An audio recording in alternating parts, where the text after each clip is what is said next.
कुंती जी बाबूजी की बात सुनकर थोड़ा असमंजस में पड़ गई थी। उन्होंने बाबूजी से पूछा, तो क्या आप साथ में ही दोनों बच्चों को ले जाना चाहते हैं? हमारा कहने का मतलब है क्या आप प्रियांश और अर्जुन दोनों को एक साथ ही बाबा विश्वनाथ के दर्शन कराना चाहते हैं? बाबूजी ने कुंती जी से कहा, हाँ बेटा, उसमें बुराई भी तो नहीं। आखिर दोनों ही हमारे पोते हैं, हमें तो अच्छा लगेगा। क्यों, क्या आपको इसमें कोई समस्या है? हम जानते हैं बहू, आपको हमारा अचानक ऐसे बदलना अजीब लग रहा होगा, लेकिन हम क्या बताएं, अपने पोते का मुंह देखकर हमारा सारा गुस्सा जाता रहा। प्रियांश बिल्कुल अर्जुन के छोटे भाई की तरह है। आप देखिए ना, उन दोनों के चेहरे भी कितने मिलते हैं, क्योंकि अर्जुन भी हमारे वीर जैसा दिखता है और प्रियांश ने भी बिल्कुल वीर की शक्ल पाई है। और सच कहें, इतने सालों बाद अपना पूरा परिवार देखकर हमें ये लगा कि हम इतने दिनों तक अपने परिवार से दूर क्यों थे।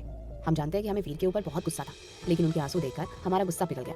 हमारे प्यारे से पोते और अपनी बहू को देखकर हमने ये सोचा कि अब हमारे जीवन के कितने दिन शेष हैं जो हम अपने बच्चों से नाराज रहें। हम ये नहीं कह रहे हैं कि हमने वीर को माफ कर दिया है, लेकिन हम अपने पोते पोतियों से नाराज नहीं हैं। आखिर उनका तो कोई दोष ही नहीं है, ये तो उनके माँ बाप का दोष है कि उन्होंने आपके साथ ऐसा किया। लेकिन अगर आप ऐसा नहीं चाहेंगे तो हम बिल्कुल भी अपने पोते से नहीं मिलेंगे।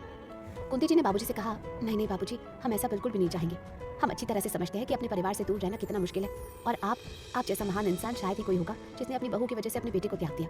बहुत बड़ा त्याग किया है बाबूजी। आपने अपने जीवन के इतने साल अपने इकलौते बेटे के बगैर काटे हैं। हम समझ सकते हैं कि आप अंदर से कितने दुखी होंगे, क्योंकि हम अपने अर्जुन के बगैर एक दिन ही नहीं रह सकते, और आपने सिर्फ हमारी वजह से अपने बेटे के बगैर इतने साल काट दिए। आपका ये समय कैसे बीता होगा ये हम अच्छी तरह से समझते हैं, लेकिन आपको क्या कहें, समस्या हमें नहीं है बाबूजी, समस्या हमारे अर्जुन को है। कल आपने प्रियांश को प्यार से आशीर्वाद क्या दे दिया, उसे लगा ये क्या, उसे गले क्या लगा लिया, हमारे बेटे को अजीब लगने लगा। वो कल रात में बहुत दुखी था। वो कह रहा था कि प्रियांश ने हमारे दद्दू को भी हमसे छीन लिया। अब अगर आप मंदिर साथ जाने की बात करेंगे तो हमें नहीं लगता है कि अर्जुन को अच्छा लगेगा। बाकी आप बड़े हैं, आप जैसा कहेंगे वही होगा।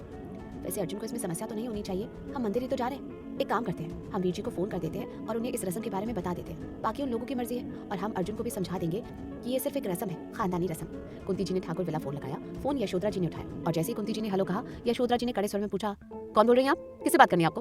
कुंती जी ने यशोधरा जी से कहा, आप शायद यशोधरा बोल रही हैं। हम कुंती बोल रहे हैं, क्या हम वीर जी से बात कर सकते हैं? यशोधरा जी ने गुस्से से नाक फुलाते हुए कहा, जो कुछ भी कहना है मुझे कहिए, उनसे क्या बात करनी है आपको? या फिर मैं ये कहूँ कि आपको अपना खोया हुआ पति वापस चाहिए? इस बुढ़ापे में थोड़ी सी शर्म कर लो, अब वो मेरे पति हैं, उन पर नजर डालने की हिम्मत भी मत करना। कुंती जी का चेहरा घृणा से भर गया। उन्होंने यशोधरा जी से कहा, शर्म नहीं आती आपको ऐसी बातें करते हुए? हम आपके पति को आपसे नहीं छीनना चाहते हैं। वो बाबूजी ने हमसे कहा था कि हमारे खानदान की रस्म है, शादी के बाद अगले दिन दूल्हा दुल्हन को बाबा विश्वनाथ के दर्शन कराने होते हैं। बस इसीलिए हमने आपको फोन किया था। आपको उनसे बात करानी है या नहीं करानी है, हमें इससे कोई लेना देना नहीं। बाकी बाबूजी का मैसेज हमने आपको दे दिया, आपके ऊपर है। जाना चाहती है तो ठीक है, इस नंबर पर फोन करके बता दीजिएगा। बाबूजी चाहते हैं कि बच्चे साथ में ही जाएं। बाबूजी अपने हाथ से प्रियांश और नैना को आशीर्वाद देना चाहते हैं, बाकी आपकी मर्जी। इतना कहकर कुंती जी ने फोन काट दिया। पीछे प्रियांशी खड़ी हुई थी। उसने उबासी लेते हुए यशोधरा जी से पूछा, क्या है माँ, सुबह सुबह किससे लड़ना शुरू कर दिया? आपको भी ना चैन नहीं है। अच्छी खासी कमरे में सो रही थी और अचानक यहाँ आ गई। कल रात के हम सब इतने थके हुए हैं माँ, आराम तो करने दो, सुबह सुबह शोर मचाना शुरू कर दिया। यशोधरा जी ने प्रियांशी को डांटते हुए कहा, कुंती का फोन आया था, ये अच्छा झंझट हमारे गले पड़ गया है। कुंती जी का नाम सुनकर प्रियांशी की आंखें खुल गई। उसने यशोधरा जी से पूछा, क्या कहा, उन्होंने क्यों फोन किया? यशोधरा जी ने सारी बात प्रियांशी को बताई। प्रियांशी ने यशोधरा जी से पूछा, तो अब आप क्या करेंगी, पापा को बताएंगी? यशोधरा जी ने मुंह बनाते हुए कहा, मजबूरी है, नहीं बताऊंगी तो बाबूजी कहीं दोबारा फोन ना कर दें। समझ नहीं आ रहा, इतनी मुश्किल से मैंने इन्हें उनके परिवार से दूर किया था, अब अचानक हमारी जिंदगी में दोबारा क्यों आ गए? खैर छोड़ो, सिर्फ मंदिर की तो बात है, वो कौन सा हमारे घर आने की बात कर रहे हैं। तुम जाओ और प्रियांश और नैना को उठा दो, मैं तुम्हारे पापा को ये बात बता रही हूँ। प्रियांश और नैना को उठाने गई। वो दोनों बेसुध सो रहे थे। दरवाजे पर दस्तक से प्रियांश ने धीरे से अपनी एक आंख खोली और फिर अपना एक पैर बिस्तर से नीचे करके पैर से ही नैना को हिलाते हुए कहा, नैना प्लीज देखो ना, कोई दरवाजे पर है, दरवाजा खोल दो। नैना ने अपने पैर से प्रियांश के पैर पर पैर मारते हुए कहा, मैं क्यों देखो, तुम्हारी नौकर नहीं हूं मैं, खुद देख लो। प्रियांश ने आधी नींद में नैना के मुंह पर अपना हाथ फेरते हुए कहा, प्लीज नैना जाओ ना, खोल दो ना, मुझे बहुत नींद आ रही है, रात भर सोया नहीं हूँ। नैना ने प्रियांश का हाथ हटाते हुए कहा, अपना हाथ हटाओ, मुझे भी बहुत नींद आ रही है, मेरे चेहरे पर अपना हाथ मत लगाओ, गंदा हो जाएगा मेरा चेहरा, अब हटो यहाँ से। इतना कहकर नैना ने चादर ओढ़ ली। प्रियांश ने दोबारा अपनी आंखें बंद किए हुए ही नैना के मुंह पर हाथ फेरते हुए कहा, प्लीज नैना खोल दो ना, वरना ये लोग दरवाजा तोड़कर अंदर आ जाएंगे। नैना को गुस्सा आ रहा था, बार बार प्रियांश उसके चेहरे पर हाथ फिरा रहा था। नैना ने जोर से उसके हाथ पर काटते हुए कहा, अच्छा खाती हो तुम्हें मजा, मना किया ना तुमसे, मेरे चेहरे पर अपना हाथ मत लगाओ। जैसे ही नैना ने उसकी हथेली पर काटा, प्रियांश की नींद काफुल हो गई। वो जोर से चीखते हुए उठा और अपना हाथ हिलाने लगा। उसने गुस्से से नैना की तरफ देखा और फिर अपने दांत पीसते हुए पूछा, ओ तुमने मुझे काटा, आपकी हिम्मत कैसी हुई मुझे काटने की? नैना भी गुस्से से उठकर बैठ गई और उसने प्रियांश से कहा, और आपकी हिम्मत कैसी हुई मेरे चेहरे पर अपना हाथ फेरने की? प्रियांश ने गुस्से से नैना से कहा, मेरी आंखें बंद थी, मुझे नहीं दिख रहा था कि वो तुम्हारा चेहरा है या पैर। नैना ने गुस्से से कहा, तो आंखें बंद करने को किसने कहा था, आंखें खोलकर बात करते ना।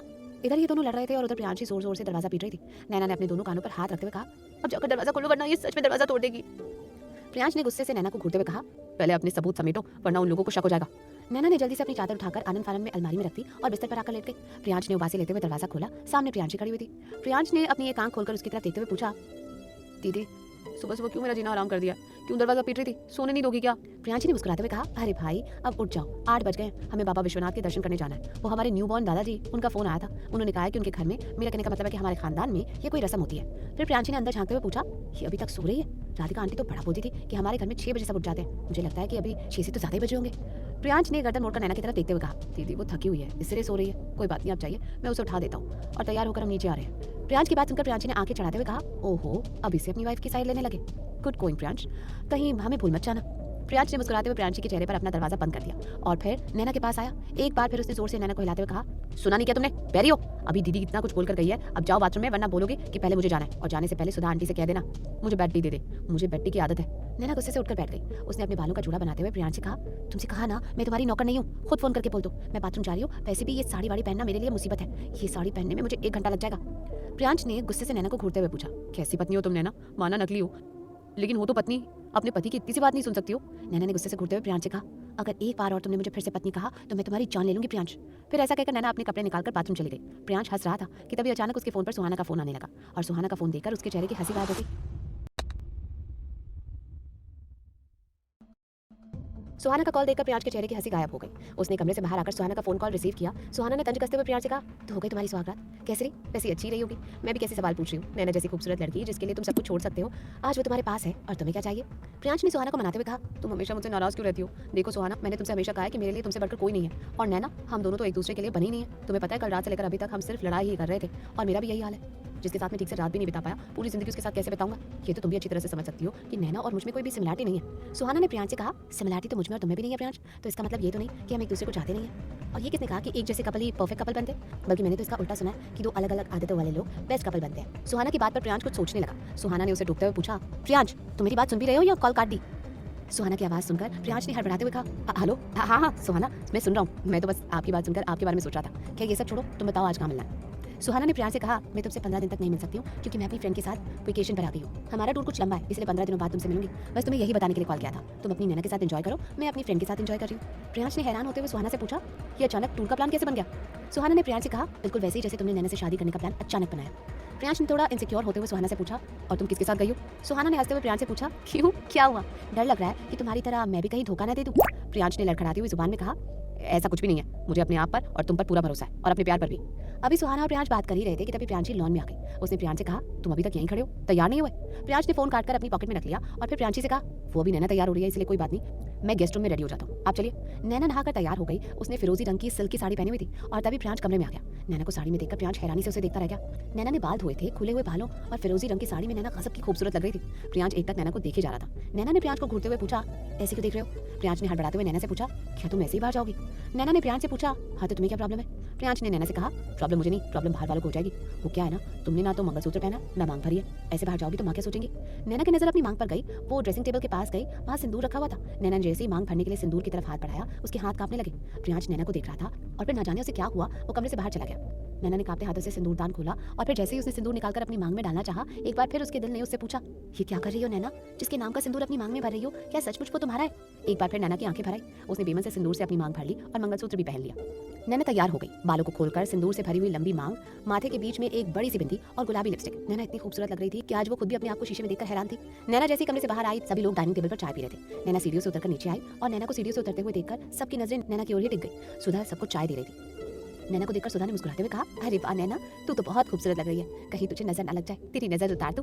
जैसे ही सुधा आगे बढ़ी, यशोधरा जी ने सुधा की तरफ देखते हुए डांटा, ये क्या हरकत है सुधा? नैना हमारे घर की बहू है, पहली बात तो तुम उसका नाम नहीं ले सकती हो, और दूसरी बात उसे तू कहकर बुलाना बंद करो, उसे बहू जी कहकर पुकारा करो, समझी? और तुम उसकी नजर मत उतारो, तुम उसकी सास नहीं हो, मैं उसकी सास हूँ, उसकी नजर खुद ही उतार दूंगी। तुम जाओ, सबके लिए नाश्ता बना दो। सुधा मायूस होकर पलटकर रसोई में जाने लगी कि तभी वीर सिंह ने सुधा से कहा, नहीं सुधा, नाश्ते की जरूरत नहीं है, बाबूजी ने कहा था कि हमें बिना खाए पिए मंदिर पहुंचना है। नैना तैयार हो गई है और बाकी सभी तैयार है, चलो हम सब मंदिर की ओर निकलते हैं। ऐसा कहकर वीर सिंह बाहर निकला है। प्रियांश अभी भी नैना को देख रहा था।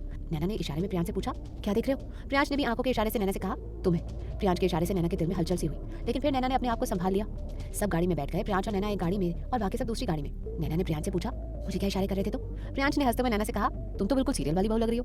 बस यही देखकर बहुत हंसी आ रही थी। ये सिल्क की साड़ी, लंबी लंबी मांग, गले में मंगलसूत्र, कौन तुम्हें देखकर कहेगा तुम हमारे परिवार की बहू नहीं हो? नैना ने तिरछी निगाहों से प्रियांश की तरफ देखा और फिर उससे कहा, अभी ये सब हटाती हूँ, वैसे भी मैंने सब कुछ पेमेंट से किया है। जैसे ही नैना के हाथ मंगलसूत्र को खोलने के लिए बढ़े, प्रियांश ने उसके हाथ पकड़ते हुए कहा, अरे मैं मजाक कर रहा था, तुम तो हर वक्त तलवार लेकर खड़ी रहती हो, बस कोई कुछ कहे कि जुबान काट दो। कहाँ से आता है तुम्हारे अंदर इतना गुस्सा? मैं मजाक कर रहा था नैना, तुम सच में बहुत खूबसूरत लग रही हो, कभी तुम्हें ऐसे देखा नहीं ना, बस इसलिए देख रहा था। प्रियांश की बात सुनकर नैना उसकी आंखों में देखने लगी। दोनों की नजरें आपस में टकराई, दोनों एक दूसरे को देखने लगे।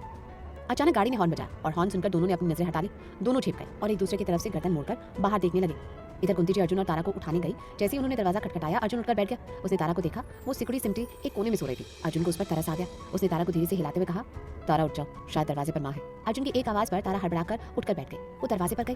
कुंती जी ने मुस्कुराते हुए कहा, बेटा आप दोनों तैयार हो जाइए, हमें बाबा विश्वनाथ के दर्शन करने जाना है। तारा ने कुंती जी के पैर छुए और फिर हाँ कहकर अंदर आ गई। अर्जुन ने तारा से कहा, आप तैयार हो जाइए, हम दूसरे कमरे में तैयार हो जाएंगे। तारा तैयार हो गई। पीच कलर की साड़ी में तारा आज बहुत खूबसूरत लग रही थी। वो तैयार होकर बाहर आई तो कुंती जी ने उसे देखकर उसकी पलान लेते हुए कहा, आज हमारी बहू बहुत खूबसूरत लग रही है, कहीं किसी की नजर न लग जाए। कुंती जी के मुंह से ये सुनकर तारा की आंखों में आंसू आ गए। कुंती जी ने उसे गले लगाते हुए पूछा, क्या हुआ तारा, आपकी आंखों में आंसू क्यों? आज तो आपको बहुत खुश होना चाहिए, आपने जो चाहा वो आपको मिल गया। आपका प्यार, आपका परिवार, हर कोई आपके साथ है, फिर आप भावुक क्यों हो गई? तारा ने अपने आंसू पोंछते हुए मन में सोचा, नजर तो लग गई माँ जी हमारे रिश्ते को। फिर उसने कुंती जी से कहा, कुछ नहीं माँ जी, बस ऐसे ही माँ की याद आ गई। कल ही तो उनसे मिली थी और इतनी जल्दी उनसे बिछड़ना भी हो गया, ठीक से बात भी नहीं कर पाई। नैना ने बताया था कि मेरे जाने के बाद उन्हें हार्ट अटैक आया था और अनिल भैया का भी बहुत भयानक एक्सीडेंट हुआ था। अभी कुछ दिनों पहले ही अनिल भैया ने चलना शुरू किया है। ये सब बातें सुनकर मैं इन सबका जिम्मेदार अपने आप को मानती हूँ, बस इसीलिए थोड़ा परेशान थी।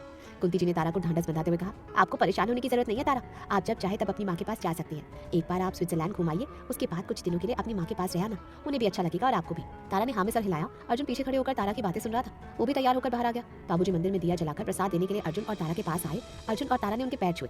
बाबूजी ने उन दोनों को आशीर्वाद दिया और कहा, तुम दोनों की जोड़ी हमेशा बनी रहे। चलिए अब हम लोग विश्वनाथ चलते हैं, वीर का परिवार भी हमारा इंतजार कर रहा होगा। अचानक दादाजी के मुंह से ये सुनकर अर्जुन की भवें तन गई।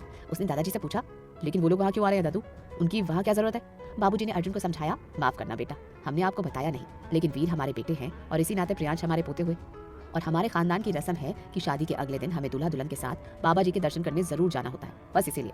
अर्जुन दादू की बात के आगे कुछ कह नहीं पाया, लेकिन उसे ये सुनकर अच्छा नहीं लगा और ये बात कुंती जी भी अच्छी तरह से जानती थी। सभी लोग गाड़ी में बैठ गए और बाबा विश्वनाथ के दर्शन करने के लिए जाने लगे। थोड़ी ही देर बाद सभी लोग मंदिर पहुंच गए।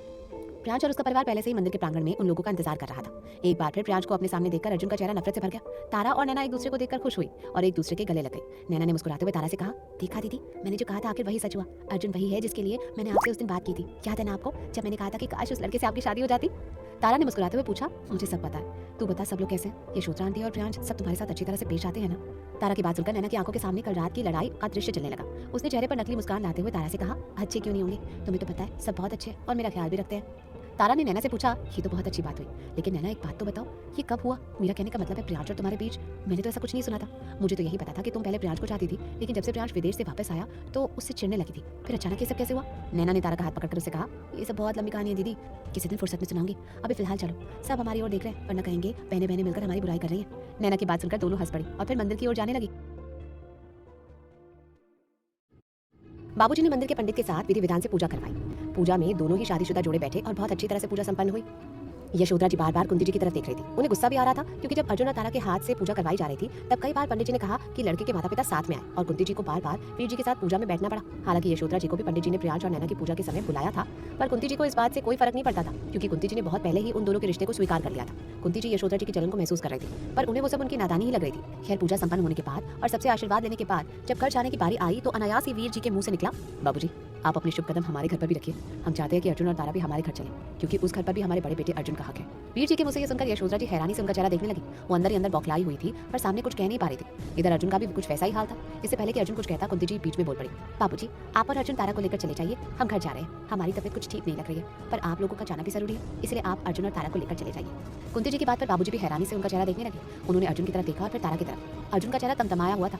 वीर जी ने एक बार फिर बाबूजी के दोनों हाथ पकड़ते हुए उनसे कहा, चलिए ना बाबूजी, एक बार देख तो लीजिए कि आपके बेटे ने आपसे बिछड़ने के बाद जिंदगी में कुछ किया भी या नहीं। आपका आशीर्वाद भी तो चाहिए। जब तक हमारे घर को आपका आशीर्वाद नहीं मिलेगा तब तक घर में खुशियां कैसे आएंगी? बड़े बुजुर्गों से ही घर की रौनक होती है। हम ये तो नहीं कह सकते हैं कि आप चौबेपुर छोड़कर हमारे साथ यहाँ बनारस में रहने लगे, पर एक बार चलकर कुछ घंटों के लिए वहाँ ठहर तो सकते हैं। कुंती जी आप भी चलिए, हमें अच्छा लगेगा। कुंती जी ने बिना वीर जी की तरफ देखे हुए उनसे कहा, माफ कीजिए, हम शादी में बहुत थक गए हैं, तबीयत भी कुछ ठीक नहीं रहती आजकल, हम आराम करना चाहते हैं, हम ड्राइवर को लेकर घर जा रहे हैं बाबूजी। अर्जुन और तारा आपके साथ चले जाएंगे। वैसे भी बाबूजी अर्जुन और तारा से आपका रिश्ता है, लेकिन हमारा रिश्ता बहुत पहले खत्म हो चुका था और हम दोबारा इस रिश्ते को जोड़ना नहीं चाहते क्योंकि इससे बहुत लोगों को तकलीफ होगी। आप और आपका परिवार खुश रहें, बस यही हम चाहते हैं। इतना कहकर कुंती जी वहाँ से जाने लगी। बाबूजी कुंती जी के पीछे पीछे जाने लगे। उन्होंने कुंती जी से कहा, बहू हम भी आपके साथ चल रहे हैं, आप अकेले घर मत जाइए। कुंती जी ने बाबूजी के हाथ जोड़ते हुए कहा, नहीं बाबूजी, हम बहुत अच्छे मन से आपसे कह रहे हैं, सचमुच आपको वीर जी के घर जाना चाहिए। वो भी आपका घर है, आपके बेटे का घर, हमारे बेटे के पिता का घर। पर आप हमसे ये उम्मीद मत रखिए, बाकी हमें आपसे या किसी और से कोई शिकायत नहीं है, ये तो आप भी अच्छी तरह से जानते हैं। बस आप समय से घर आ जाइएगा, क्योंकि आपकी सारी दवाइयाँ घर पर ही हैं। अगर हमें पता होता तो हम साथ ले आते, और अगर आप वहाँ रुकना चाहते हैं तो हम ड्राइवर के हाथों आपकी दवाइयाँ भेज देंगे। बाबूजी ने कुंती जी से कहा, नहीं बहू, हम घर आ जाएंगे। आप क्योंकि हमें वहाँ जाने के लिए कह रही हैं, आपकी बात का मान रखते हुए हम वहाँ जा रहे हैं, वरना ये तो आप ही अच्छी तरह से जानती हैं कि हमारे लिए आप और अर्जुन से ज्यादा महत्वपूर्ण और कोई भी नहीं है। कुंती जी ने फीकी सी मुस्कान देते हुए कहा, हम सब कुछ बहुत अच्छी तरह से जानते हैं बाबूजी, परंतु ये भी तो सच है कि वीर जी आपके बेटे हैं, उनका हक है आपके ऊपर, और घर के बुजुर्ग होने के नाते आपको ही दोनों घरों को संभालना है और सामंजस्य स्थापित करना है। इतना कहकर कुंती जी गाड़ी में बैठकर जाने लगे। अर्जुन गुस्से से घूरकर वीर जी को देख रहा था। उसे आज सभी के ऊपर बहुत गुस्सा आ रहा था। वो गुस्से से अपनी माँ के पास गया और उनसे कहा, आपको क्या जरूरत थी उनसे ये कहने की कि हम उनके घर जाएंगे? हमें उनके घर जाने का कोई शौक नहीं है, लेकिन आप ये बात अच्छी तरह से जानती हैं कि हम आपका कहा हुआ नहीं डाल सकते। आपको ऐसा नहीं कहना चाहिए था माँ। कुंती जी ने प्यार से अर्जुन के सिर पर हाथ फेरते हुए कहा, हम सब कुछ अच्छी तरह से जानते हैं बेटा, और हम ये क्यों कह रहे हैं ये भी आप अच्छी तरह से जानते हैं। कल को भगवान न करे हम इस दुनिया से चले जाएं तो आपके सिर पर आपके पिता का हाथ तो होना चाहिए। बाबूजी उम्र के उस पड़ाव पर हैं कि उनका भी कुछ पता नहीं। हम दोनों के जाने के बाद कम से कम आपके पास एक परिवार तो होना चाहिए। और वैसे भी बाबूजी की एक गलती की वजह से आपके पिता आपसे दूर रहे, और अब हम नहीं चाहते कि आप अपने पिता के प्यार से वंचित रहे। सच कहें, हमें पता नहीं था कि आपसे मिलने के बाद वीर जी की क्या प्रतिक्रिया होगी, लेकिन जब हमने अपनी आंखों से तुम्हारे लिए उनका प्रेम देखा तो हमें इस बात का यकीन आ गया कि वो एक बहुत अच्छे पिता है और वो आपको सचमुच बहुत प्यार करेंगे। कुंती जी के मुझसे सुनकर अर्जुन की आंखों में आंसू आ गए। उसने अपनी माँ के दोनों हाथ पकड़ते हुए कहा, आप ऐसी बातें क्यों कर रही हैं माँ? आपको कुछ नहीं होगा, आप हमेशा हमारे साथ रहेंगे, हम आपको कहीं जाने नहीं देंगे, और दद्दू को भी नहीं। हमारा इस दुनिया में आप दोनों के अलावा कोई दूसरा नहीं है। कुंती जी ने मुस्कुराते हुए कहा, हमारा भोलूराम ऐसा क्यों कर रहा है? इतनी प्यारी दुल्हन लेकर आए हैं हम आपके लिए, कितना तो चाहती है वो आपको, और आप ऐसी बातें कर रहे हैं। हमें आपसे ऐसी उम्मीद नहीं थी। आपने तारा का नाम क्यों नहीं लिया? क्या आपका उसके साथ कोई झगड़ा हुआ है? कुंती जी की बात सुनकर अर्जुन ने उनसे कहा, नहीं, उससे हमारा कोई झगड़ा नहीं हुआ है, लेकिन आप हमसे वादा करिए कि आज के बाद आप ऐसी मनहूस बातें अपने मुंह से नहीं निकालेंगे, वरना हम आपसे कभी बात नहीं करेंगे। कुंती जी ने अर्जुन के सिर पर हाथ फेरते हुए कहा, आपको देखकर तो बिल्कुल लगता ही नहीं कि आपका ब्याह हो चुका है। बिल्कुल वही बच्चों वाली हरकतें हैं अभी भी। आप बड़े हो गए हैं अर्जुन, अभी आपको अपने पिता का स्नेह समझ नहीं आ रहा है, लेकिन कुछ दिनों बाद खुद भी पिता बन जाएंगे, तब आपको पता चलेगा कि पिता बनना कितनी बड़ी जिम्मेदारी का काम होता है। अर्जुन हैरानी से कुंती जी का चेहरा देखने लगा। उसने कुंती जी से कहा, हम सब समझ रहे हैं माँ, आप क्या कहना चाहती हैं, वो भी, और जो आप नहीं कह रही हैं वो भी। कोई बात नहीं, आप यही तो चाहती हैं कि हम अपने पिता से सामान्य तरीके से रिश्ते जोड़ लें, तो ठीक है, ऐसा ही होगा। लेकिन फिर आप भी वादा करिए कि आप भी उनसे रिश्ता जोड़ेंगे, आप भी उनकी पत्नी बनकर उनके साथ रहेंगी। अगर आप अपना रिश्ता जोड़ने के लिए तैयार हैं तो हम भी उनसे रिश्ता जोड़ने के लिए तैयार हैं, क्योंकि हमारी माँ आप हैं, हमने आपकी कोख से जन्म लिया है, तो अगर वो आपके पति नहीं है तो हमारे पिता कैसे हो सकते हैं? अर्जुन की इस अजीब सी शर्त को सुनकर कुंती जी हैरान रह गई। उन्होंने अर्जुन से कहा, ये बहुत बुरी बात है अर्जुन, आप हमारी बात मानने की बजाय हमें मजबूर कर रहे हैं कि या तो हम आपकी बात माने या अपनी बात आपसे ना मनवाएं। क्यों, है ना? यही कर रहे हैं ना आप? अर्जुन ने कुंती जी से कहा, अब आपको जो भी समझना है समझ लीजिए, क्योंकि बेटे तो हम आपके ही हैं। इतना कहकर अर्जुन वहां से जाने लगा। कुंती जी ने ड्राइवर से कहा, गाड़ी खड़ ले चलिए। अर्जुन और तारा प्रियांश और नैना के साथ गाड़ी में बैठ गए। बाबूजी वीर और यशोधरा जी के साथ गाड़ी में बैठ गए और सभी घर जाने लगे। रास्ते भर अर्जुन चुपचाप बैठा हुआ था। घर पहुंचते ही ठाकुर विला को देखकर अर्जुन के चेहरे पर कड़वाहट फैल गई। वीर जी इतने खुश थे कि उनकी खुशी संभाले नहीं संभल रही थी। उन्होंने यशोधरा जी से कहा, आप जल्दी से घर के अंदर जाइए, हमारी बड़ी बहू पहली बार अपने घर आई है, जाइए आरती की थाल ले आइए, और हाँ, थोड़ा गंगा जल भी ले आइएगा। हम अपने बाबूजी के पैर धोएंगे, हमारे बाबूजी के शुभ चरण हमारे घर पर पड़ने वाले हैं। हमें तो समझ नहीं आ रहा कि कहीं हम खुशी से पागल ही ना हो जाए। हमें तो लग रहा था कि हम अनाथ हो चुके हैं, लेकिन ईश्वर ने एक बार फिर से हमारे पिता से हमें मिलवा दिया, और जिस बच्चे को हम नहीं जानते थे आज वो बच्चा भी हमारे साथ में। बहुत सारी खुशियां मिली है। सच में नैना, आपके कदम बहुत शुभ है। आपके हमारे घर आते ही खुशियां हमारे घर में बरसने लगी, क्यों है ना यशोधरा? यशोधरा जी ने नकली मुस्कान चेहरे पर लाते हुए कहा, हाँ ठीक कह रहे हैं आप, नैना तो है ही बहुत भाग्यशाली। अपने परिवार के लिए तो थी ही भाग्यशाली, अब हमारे परिवार के लिए भी भाग्य लेकर आई है। नैना की तारीफ सुनकर तारा मुस्कुराने लगी। उसने धीरे से नैना के कान में कहा, क्या बात है, तुम्हारी सास तो तुम्हारी फैन हो गई है, और अब तो ससुर जी भी। नैना ने मुस्कुराते हुए कहा, वो सिर्फ मेरे सास ससुर नहीं है, तुम्हारे भी है, ये याद रखना दीदी। तारा मुस्कुराने लगी। यशोधरा जी आरती की थाली और गंगा जल लेकर आई। यशोधरा जी ने तारा की आरती उतारी और वीर जी ने भी अपने बाबूजी के पैर धोए। वीर जी ने अर्जुन को गले लगाते हुए कहा, हम बहुत डर गए थे, हमें लगा था कि आप हमारे घर पर कभी नहीं आएंगे। हमें बहुत अच्छा लगा बेटा कि आपने हमें माफ कर दिया और आप हमारी बात का सम्मान रखकर हमारे घर आए। हाँ, हमें इस बात का दुख जरूर है कि कुंती जी यहाँ नहीं है, लेकिन हम जानते हैं कि उनके अंदर क्या चल रहा है। कोई बात नहीं, अभी आप और बाबूजी तो आ गए हैं ना, धीरे धीरे वो भी आ जाएगी और एक बार फिर हमारा पूरा परिवार एक हो जाएगा।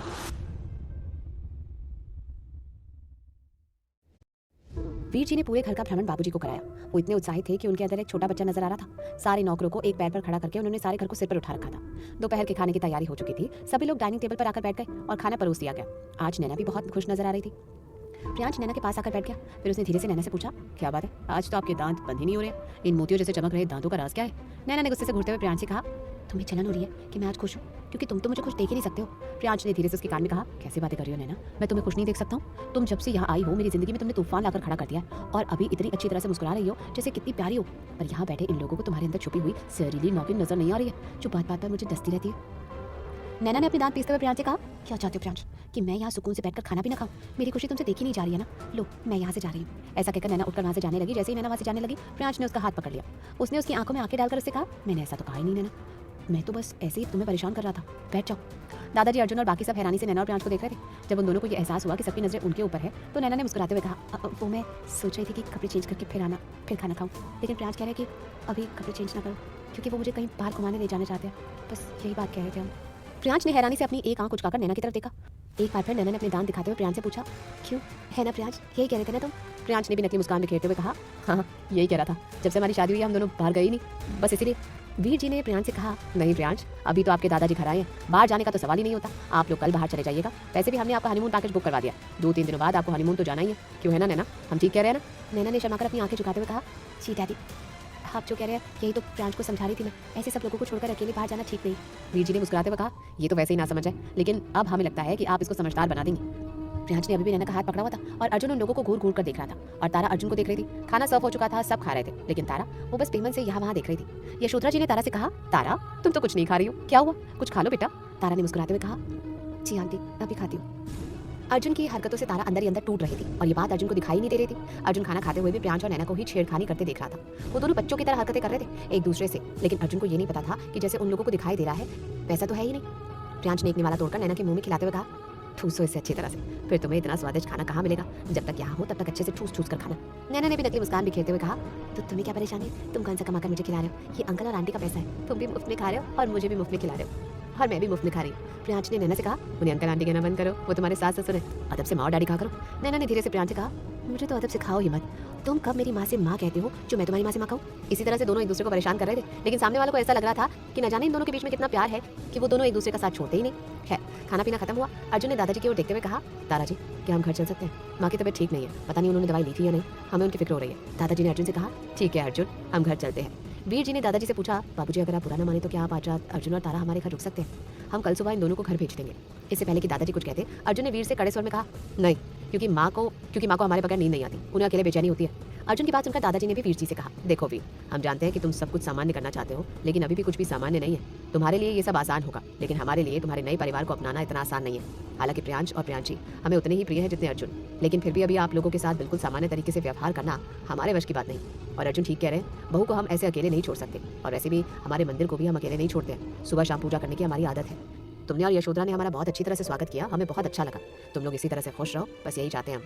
इतना कहकर बाबूजी ने अर्जुन से कहा, चलिए अर्जुन, अब घर चलने का वक्त आ गया है, और हाँ वीर, हमारे घर के दरवाजे आप लोगों के लिए खुले हैं, आप जब आना चाहें तब आ सकते हैं। इतना कहकर बाबूजी उठकर खड़े हुए। उन्होंने अपनी जेब से नोटों की गड्डी निकाली और यशोधरा जी के हाथों में देते हुए कहा, पहली बार आपके घर में भोजन किया है, ये उसका शगुन है।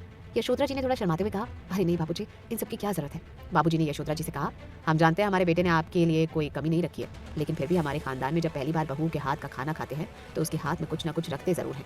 बाबूजी की बात सुनकर नैना और प्रियांश भी उठकर खड़े हुए। फिर बाबूजी और अर्जुन ने सबसे विदा ली और अपने घर वापस आ गए। अर्जुन का मुंह बना हुआ था, वो सीधे अपने कमरे में चला गया। तारा कुंती जी के पास गई और थोड़ी देर उनके पास बैठने के बाद वो अपने कमरे में आ गई। अर्जुन लैपटॉप में कुछ काम करने लगा, तारा चुपचाप कुर्सी पर जाकर बैठ गई। अर्जुन ने एक बार भी उसकी तरफ नहीं देखा। तारा अंदर ही अंदर परेशान हो रही थी, उससे अब और बर्दाश्त नहीं हो रहा था। उसने खामोशी को तोड़ते हुए अर्जुन से कहा, अर्जुन मुझे आपसे कुछ बात करनी है। अर्जुन ने उसकी बात का कोई जवाब नहीं दिया। तारा उठकर खड़ी हो गई, अर्जुन के पास गई और उसके कंधे पर हाथ रखते हुए कहा, अर्जुन आपको क्या हो गया, उस दिन के बाद से आप पूरी तरह से बदल गए।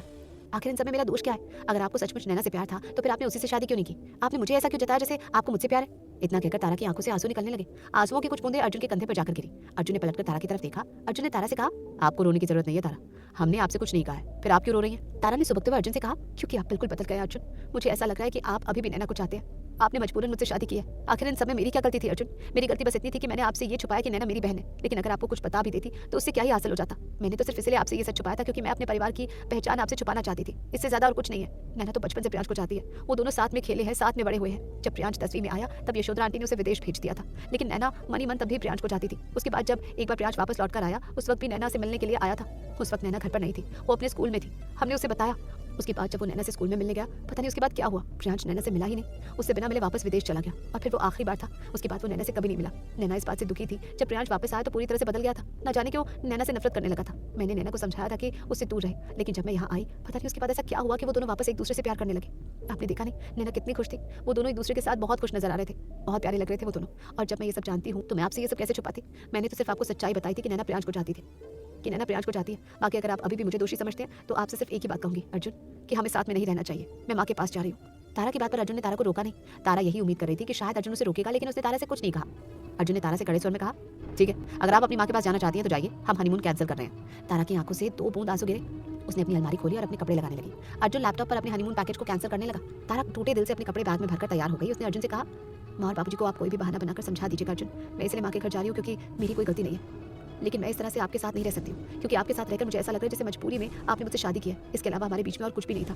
अगर आपको मुझसे प्यार का एहसास हो जाए तो मुझे लेने आ जाना, मैं खुशी खुशी आपके साथ आ जाऊंगी, लेकिन इस तरह से बेमन से आपके साथ नहीं रह सकती, क्योंकि आपकी खुशी, आपका प्यार मुझे कहीं नजर नहीं आ रहा। मुझे ऐसा लग रहा है जैसे मेरा चेहरा देखकर आपको नफरत होती है, इसलिए मैं यहाँ से जा रही हूँ। कुंती जी ने तारा को देखा और हैरान होते हुए पूछा, ये क्या हुआ अचानक? तुम लोग तो हनीमून पर जा रहे थे ना? फिर? तारा ने कुंती जी से कहा, अर्जुन का ऑफिस में कोई जरूरी काम निकल आया, वो कह रहे हैं कि हम बाद में हनीमून पर जाएंगे। काम इतना जरूरी है कि वो टाल नहीं सकते, और मुझे भी अपनी माँ की बहुत याद आ रही है। माँ जी, भैया की भी तबीयत ठीक नहीं, इसी बहाने मैं उनसे मिल लूंगी, कुछ दिन उनके साथ रह लूंगी, लेकिन अगर आप इजाजत दे तो।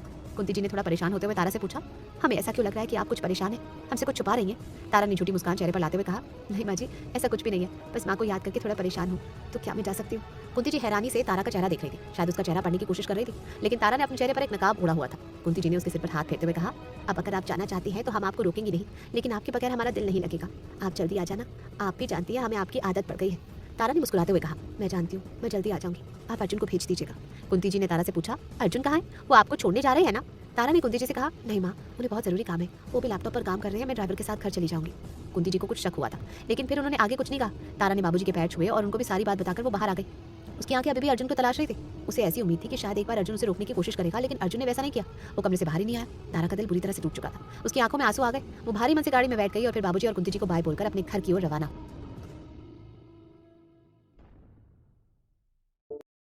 तारा बुझे दिल से अपने घर आ गई। उसने दरवाजा खटखटाया। अनीता बस काम पर जाने ही वाली थी। उसने दरवाजा खोला, सामने तारा खड़ी थी। तारा को देखकर अनीता हैरान रह गई। उसने तारा को गले लगा लिया और उससे पूछा, तारा, ऐसे अचानक बिना कोई खबर, सब ठीक तो है ना? तारा ने मुस्कुराते हुए कहा, हाँ भाभी, सब ठीक है। शादी में ऐसे अचानक आप लोगों से मुलाकात हो गई और फिर उस वक्त सब इतने व्यस्त थे कि किसी से कोई बात ही नहीं हो पाई। भैया के बारे में पता चला तो बहुत चिंता हो रही थी। अभी बस माँ जी से इजाजत लेकर आप लोगों के पास कुछ दिनों के लिए आई हूँ, क्या मैं अंदर आ जाऊँ? अनीता ने उसके सामने से हटते हुए कहा, माफ करना, मेरा वो मतलब नहीं था। हाँ हाँ, तुम अंदर आ जाओ, अचानक से तुम आ गई ना तो मैं घबरा गई। चलो, ये तो तुमने बहुत अच्छा किया कि तुम हम लोगों से मिलने आ गए। माँ भी जब से शादी से आई है तब से तुम्हारे बारे में ही बातें कर रही थी। चलो, मैं तो काम पर जा रही हूँ, मुझे देर हो जाएगी। तुम माँ जी के पास बैठो और अपने भाई और माँ के साथ समय बिताओ। मैं बस जल्दी से काम से आ जाऊंगी, फिर हम लोग ढेर सारी बातें करेंगे। तारा ने मुस्कुराकर अनीता को विदा किया और फिर अपना सूटकेस लेकर वो घर के अंदर आ गई। आंगन में अनिल बैठा हुआ था। तारा को देखकर उसने मुस्कुराते हुए कहा, तुम, मुझे बता दिया होता, मैं तुम्हें लेने आ जाता। तारा ने अनिल को गले लगाते हुए कहा, नहीं भैया, अर्जुन ने ड्राइवर भेज दिया था। मैं क्या कहूँ, मुझे आप लोगों की बहुत याद आ रही थी। याद तो उस वक्त भी आती थी जब आप लोगों को छोड़कर गई थी, लेकिन तब मजबूरी थी, आपसे मिल नहीं सकती थी। लेकिन अब कोई मजबूरी नहीं है, बस आप लोगों के बगैर रहा नहीं जा रहा था। मन कर रहा था उड़कर आप लोगों के पास आ जाऊँ। अर्जुन को जब बताया तो अर्जुन ने मुझे यहाँ भेज दिया। आप कैसे हैं भैया? अनिल ने मुस्कुराते हुए कहा, अब तो बहुत ठीक हो। जब तुम छोड़कर गई थी तब बहुत बुरे हालात थे, लेकिन अब भगवान की कृपा से सब कुछ ठीक हो गया। मेरी दोनों बहनें अच्छे घरों में ब्याह गई हैं, अब और क्या चाहिए? अब मेरी रूही अच्छे से पढ़ लिख जाए बस, बाकी सब तो भगवान का दिया हुआ है ही। डॉक्टर को दिखाया था, उन्होंने कहा था कि कुछ ही दिनों में मैं काम पर जाना शुरू कर सकता हूँ। तारा ने अनिल से कहा, भैया आप कहे तो मैं अर्जुन से आपके बारे में बात करूँ? अर्जुन कहीं ना कहीं आपकी नौकरी लगवा सकते हैं, जहाँ आपको आराम से बैठकर काम करना होगा। आपको कंप्यूटर पर काम करना तो इतनी अच्छी तरह से आता है, और कुछ साल पहले आपने कंप्यूटर सीखा भी था। कोई ऐसी नौकरी हो जहाँ आपको बैठे बैठे काम करना पड़े और तनख्वाह भी मिल जाए। अनिल ने तारा से कहा, हाँ तारा, बात तो तुम ठीक कह रही हो, क्योंकि मुझे नहीं लगता है कि मैं दोबारा गाड़ी चला पाऊंगा। और वैसे भी यशोधरा आंटी ने फिलहाल के लिए मुझे और माँ को अपने यहाँ काम करने के लिए मना कर दिया है। अब ऐसे नई जगह पर काम ढूंढना थोड़ा मुश्किल है। माँ भी काम की तलाश कर रही है। किसी के घर में अगर खाना बनाने का काम मिल जाएगा तो घर का खर्चा चलने लगेगा। अभी तो बड़ी समस्या हो रही है। अभी तक तो यशोधरा आंटी खर्चा दे रही थी, लेकिन अब क्योंकि नैना उनकी बहू बन चुकी है तो उनसे खर्चा लेना अच्छा नहीं लगता। और वैसे भी इस महीने उन्होंने खर्चा भेजा भी नहीं, जैसे तैसे अनीता की तनख्वाह से खर्च चल रहा है। तुम तो जानती हो उसको कितना पैसा मिलता है। चलो, पर हम इसलिए संतुष्ट हैं कि कम से कम नैना की फीस की चिंता हमें नहीं है। तारा अनिल की बात सुनकर मायूस हो गई। अपनी घर की स्थिति तो उसे पहले से ही पता थी, लेकिन अब तो उसके घर की स्थिति पहले से भी ज्यादा खराब हो गई थी। उसने अनिल से कहा, आप चिंता मत करिए भैया, माँ को काम करने की जरूरत नहीं है। अभी मैं भी नौकरी ढूंढ रही हूँ, कुछ दिनों में मेरी भी नौकरी लग जाएगी तो मैं आप लोगों को खर्चा दे दिया करूंगी। अनिल ने हैरान होते हुए तारा से पूछा, लेकिन तुम्हें नौकरी करने की क्या जरूरत है? भगवान की कृपा से तुम तो बहुत अच्छे घर में ब्याही हो। तारा ने अनिल से कहा, नहीं भैया, आज के जमाने में हर किसी को काम करना चाहिए, तभी घर गृहस्थी ठीक से चलती है। मैंने अपनी एक सहेली से बात की है, उसके पति भी बहुत बड़े इंडस्ट्रियलिस्ट है। उसने मुझे कहा था कि जब चाहूँ उसके पास नौकरी के लिए आ सकती हूँ, बस मुझे अपने कुछ पेपर्स चाहिए थे। मैं कल ही अपने उस फ्रेंड से बात करती हूँ, मुझे लगता है मुझे आसानी से नौकरी मिल जाएगी। अनिल ने तारा से पूछा, लेकिन तुम्हारा तो अपना खुद का बिजनेस है ना, तो तुम अपने बिजनेस को क्यों नहीं ज्वाइन कर लेती हो? तारा ने अनिल से कहा, नहीं भैया, मैं अभी अपना बिजनेस ज्वाइन नहीं करना चाहती। मैं चाहती हूँ कि मैं कहीं और काम करके पहले एक्सपीरियंस गेन करूँ, उसके बाद ही अपनी कंपनी ज्वाइन करूँ। फिलहाल अर्जुन अपनी कंपनी संभाल रहा है, उसे ही संभालने दीजिए। वैसे भी आप तो जानते हैं पति पत्नी साथ में काम करेंगे तो काम से ज्यादा लड़ाई होगी। इतना कहकर तारा हंसने लगी। अनिल ने मुस्कुराते हुए कहा, हाँ बात तो तुम ठीक कह रही हो। अभी वो दोनों बात कर ही रहे थे, तब तक माँ भी नीचे आ गई। तारा को ऐसे अचानक देखकर वो भी हैरान रह गई और फिर तारा को गले लग गई और फिर तारा के गले लग गई। चाय नाश्ते के बाद तारा अपने कमरे में गई। अपने बिस्तर और अपने सामान को देखकर तारा की आंखें नम हो गई। उसने अपना फोन निकाला और फिर अपनी उस फ्रेंड को फोन किया जिसने उसे नौकरी का वादा किया था। तारा ने उससे मिलने के लिए कहा और उसकी फ्रेंड ने उसे कल आने के लिए कह दिया। अगले ही दिन तारा अपनी फ्रेंड के हस्बैंड के ऑफिस पहुंच गई। उन्होंने उसका इंटरव्यू लिया और थोड़ी बहुत बातचीत के बाद उन्होंने तारा को नौकरी पर रख लिया। तारा के लिए ये बहुत बड़ा दिन था। तारा हाथ में मिठाई का डब्बा लाकर घर पहुंची और उसने ये खुशखबरी अपने घर वालों को सुनाई। सभी बहुत खुश थे, लेकिन राधिका जी को बहुत अजीब लग रहा था। उन्होंने तारा से पूछा, मुझे ये सब बहुत अजीब लग रहा है तारा, तुम यहाँ आई वो भी अचानक, और उसके बाद अचानक की नौकरी करने का फैसला, सब ठीक तो है ना? तुम मुझसे कुछ छुपा तो नहीं रही हो? और मेरे ख्याल से ये खुशखबरी सबसे पहले तुम्हें अपने पति और अपने घर वालों को सुनानी चाहिए थी। तुम्हें अपने घर जाना चाहिए था और उन लोगों को मिठाई खिलानी चाहिए थी। पता नहीं बेटा, बुरा मत मानना, जब बेटियां खुशी से मायके आती है तो माँ के लिए भी इससे बढ़कर खुशी की बात और कोई नहीं होती है। लेकिन जब मजबूरी में बेटी घर आती है तो वो घड़ी माँ के लिए सबसे ज्यादा दुखदायी होती है। हालांकि मैं ये नहीं कहती कि हर लड़की को अपने ससुराल रहना चाहिए, फिर चाहे वो वहाँ कितनी परेशान क्यों ना हो, लेकिन कारण सही होना चाहिए। कहीं ऐसा तो नहीं कि तुम नाराज होकर यहाँ आई हो? एक माँ की पार की नजर अपनी बेटी की शादीशुदा जिंदगी का हाल समझने की कोशिश कर रही थी। राधिका जी चिंतित थी, लेकिन तारा ने मुस्कुराते हुए राधिका जी से कहा, अरे माँ, मैंने ऑफिस से ही अर्जुन को फोन कर दिया था और ये खुशखबरी सुना दी थी। माँ जी को भी बता दिया था। मैंने तो कहा कि मैं मिठाई लेकर घर आ रही हूँ, लेकिन माँ ने मुझे मना कर दिया। उन्होंने कहा कि मैं कल ही तो यहाँ आई हूँ, अब कुछ दिन आप लोगों के साथ आराम से रह लो, फिर तो मैं वापस वहाँ चली ही जाऊंगी। तारा ने सफाई तो दे दी थी, लेकिन राधिका जी को उसकी ये सफाई कितनी पसंद आई ये वही जाने। राधिका जी तारा की आंखों को पढ़ने की कोशिश कर रही थी। तारा दिन भर जब तक नीचे रहती हंसती खिलखिलाती रहती, लेकिन जैसे ही अपने कमरे में जाती उदासी उसे घेर लेती। अनायास से उसकी आंखों से आंसू निकलने लगते। बार बार अर्जुन का नाराजगी वाला चेहरा उसकी आंखों के सामने तैरने लगता। उसे यहाँ पर आए 2 दिन हो चुके थे, लेकिन एक बार भी अर्जुन ने उसे फोन नहीं किया, ना ही उसका हालचाल लिया और ना ही तारा ने अर्जुन को फोन किया। हालांकि वो कुंती जी से बात कर रही थी, बाबूजी से भी रोज बात कर रही थी, लेकिन अर्जुन और तारा एक दूसरे से बात नहीं कर रहे थे। देखा जाए तो तारा गलत नहीं थी। अर्जुन ने उसके साथ जो कुछ भी किया उसके बाद उसकी नाराजगी जायज थी। इधर तारा के जाते ही कुंती जी ने अर्जुन से पूछा, ये अचानक तारा अपने घर क्यों चली गई? अर्जुन ने कुंती जी की बात का कोई जवाब नहीं दिया। कुंती जी ने एक बार फिर थोड़ी कड़क आवाज में अर्जुन से पूछा, अर्जुन, हम आपसे कुछ पूछ रहे हैं, ये अचानक हनीमून कैंसिल करके तारा अपने घर क्यों चली गई? आपने उनसे क्या कहा है? अर्जुन ने अपनी आंखें उठाकर कुंती जी की तरफ देखते हुए कहा, हमने कुछ नहीं कहा उन्हें, वो खुद ही कह रही थी कि वो अपनी माँ से मिलना चाहती हैं। हमने तो बस उन्हें यही कहा कि अगर वो अपनी माँ के पास जाना चाहती हैं तो हम हनीमून कैंसिल कर देते हैं। उन्होंने इस बात पर कुछ कहा ही नहीं, हमने हनीमून कैंसिल कर दिया, हमने तो उनकी मर्जी का काम किया है। कुंती जी ने गुस्सा होते हुए अर्जुन से कहा, बस कीजिए अर्जुन, हम देख रहे हैं जिस दिन से आप दोनों की शादी हुई है उस दिन से हम आपको देख रहे हैं। उस बेचारी बच्ची से आप उखड़े उखड़े से हैं। आखिर उसने क्या किया है? उन सब में उसकी क्या गलती? और उस दिन आप क्या कह रहे थे? वो आपकी पत्नी है। कोई भी पत्नी अपने पति को किसी दूसरी औरत के बारे में बात करते हुए नहीं देख सकती है, लेकिन आप उसी के सामने उसी की बहन के बारे में कह रहे थे कि आप उसकी बहन से प्यार करते थे। हद होती है हर बात की अर्जुन, हमें तो आपका कुछ समझ ही नहीं आ रहा है। पहले आप स्नेहा से शादी करने के लिए तैयार थे, उसके बाद हमें पता चला कि आपको तारा पसंद है, और अब बाद में पता चल रहा है कि आप तारा को नहीं उसकी बहन नैना को पसंद करते थे। चलो माना हमने कि आप नैना को पसंद करते थे, लेकिन नैना शादीशुदा है और आप भी शादीशुदा है, फिर ये कैसी चाहत है? कभी कभी तो हमें लगता है कि आप अपने पिता पर गए हैं, जो कभी भी कोई सही निर्णय नहीं ले पाए। आप ही तो वही कर रहे हैं, फिर अपने पिता से नफरत कैसे कर सकते हैं? उन्हीं के नक्शे कदम पर चल रहे हैं आप। शर्म आती है हमें आपको अपना बेटा कहते हुए। इसका मतलब तो यही हुआ कि हमारी परवरिश का आप पर कोई भी असर नहीं हुआ। इतना कहकर गुस्से से कुंती जी कमरे से बाहर चली गई थी। अर्जुन हैरानी से अपनी माँ को जाता हुआ देखता रहा। उनके जाने के बाद अर्जुन की आंखें लाल हो गई। वो मनी मन सोचने लगा, आप भी हमसे नाराज होकर चली गई माँ, एक बार भी हमारे मन की बात हमसे नहीं पूछी। तारा ने भी वही किया, उन्होंने भी अपना फैसला सुना दिया और यहाँ से चली गई बगैर हमारी मर्जी जाने। सब यही करते हैं, अपनी अपनी मर्जियाँ। तो ठीक है, आज से हम भी अपने मन का काम करेंगे, जो हमें अच्छा लगेगा हम वही करेंगे। हम फिर से पुराने अर्जुन बन जाएंगे जो किसी की बात नहीं सुनता था। अब हमें जो चाहिए होगा हम वो छीन कर लेंगे, फिर चाहे वो कोई भी हो।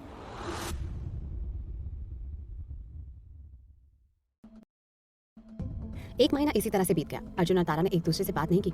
एक दिन अचानक जब अर्जुन अपने ऑफिस जा रहा था, उसे तारा नजर आई।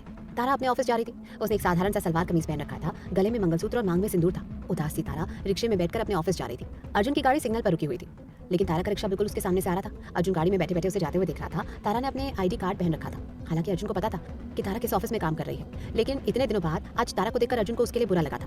तारा अपने ऑफिस पहुंच गई। अभी वो अपने कैबिन में पहुंची थी कि तभी उसके बॉस ने उसे अपने कैबिन में बुलाया। तारा अपने बॉस के कैबिन में पहुंची। सामने कुर्सी पर कोई बैठा हुआ था। तारा ने अंदर जाकर अपने बॉस से पूछा, आपने मुझे बुलाया सर? तारा के बॉस ने मुस्कुराते हुए उससे कहा, अरे भाई, आज मेरा जिगरी दोस्त मुझसे मिलने आया है, तो मैंने सोचा तुम्हें भी उससे मिलवा दूं। तारा ने थोड़ा झिझकते हुए अपने बॉस से कहा, जी मैं आपके दोस्त से मिलकर क्या करूंगी? आपको कोई काम है तो बताइए, वरना मुझे भी बहुत काम है। तारा के बॉस ने मुस्कुराते हुए कहा, अरे तारा, आप ऐसे कैसे कह सकती हैं? हमारे इतने अच्छे दोस्त हमसे मिलने आए हैं और आप कह रही हैं कि आप उनसे मिलना नहीं चाहती हैं, तो ये ज्यादती हुई। आपको उनसे मिलना तो पड़ेगा ही। तारा को थोड़ा अजीब लगा। उसने थोड़े कड़क आवाज में अपने बॉस से कहा, नहीं सर, मैं यहाँ काम करने आती हूँ और मैं वही करना चाहती हूँ। अगर आपको कोई जरूरी काम है तो बताइएगा, अदरवाइज मैं अपने कैबिन में जा रही हूँ। तारा के बॉस ने मुस्कुराते हुए कहा, तारा, इतनी भी क्या जल्दी है? एक बार मेरे दोस्त से मिल तो लो। अब तारा को गुस्सा आ रहा था। वो गुस्से से कैबिन से बाहर जाने ही वाली थी कि किसी ने उसका हाथ पकड़ लिया। तारा का गुस्सा 7वें आसमान पर पहुंच गया। वो गुस्से से पलटी और बिना उस शख्स की ओर देखे एक जोरदार तमाचा उस शख्स के मुंह पर मारा जिसने उसका हाथ पकड़ा हुआ था। हाथ उठ चुका था, लेकिन उसे ये नहीं पता था कि सामने वाला शख्स है कौन, और जब तक उसे इस बात का एहसास होता तब तक देर हो चुकी थी। तारा हैरानी से आंखें फाड़े उसको देख रही थी। वो कोई और नहीं बल्कि अर्जुन था।